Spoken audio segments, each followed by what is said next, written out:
एक जंगल में कबूतरों का दल रहता था। प्रतिदिन वो दल अपने मुखिया के नेतृत्व में भोजन की खोज में दूर दूर तक जाया करता था। एक रोज प्रतिदिन की भांति दल के सभी कबूतर भोजन की तलाश में निकले।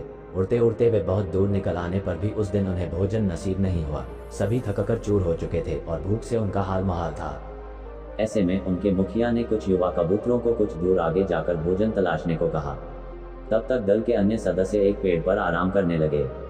युवा कबूतर कुछ देर में लौट आए और मुखिया सहित दल के कबूतरों को बताया कि कुछ ही दूरी पर जमीन में अन्न के ढेरों दाने बिखरे हुए हैं। सभी कबूतर उनके साथ हो लिए और उस स्थान पर पहुंचे जहां अन्न के दाने बिखरे थे।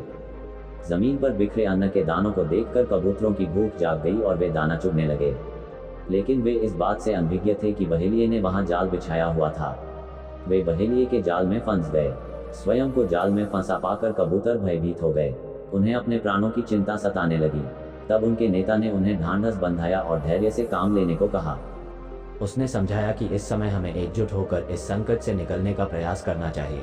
यदि हम सभी मिलकर जोर लगाएं तो इस जाल को लेकर उड़ सकते हैं। इस तरह हम बहेलिये के चंगुल से बाहर निकल जाएंगे। सभी कबूतरों ने वैसा ही किया और जाल लेकर उड़ गए। पहाड़ी पर उनका मित्र चूहा रहता था। वे सभी जाल सहित चूहे के पास पहुंचे। चूहे ने जाल काटकर उन्हें स्वतंत्र कर दिया। इस तरह संकट के समय सूझबूझ, धैर्य और एकजुटता से काम लेकर कबूतरों ने अपनी प्राणों की रक्षा की।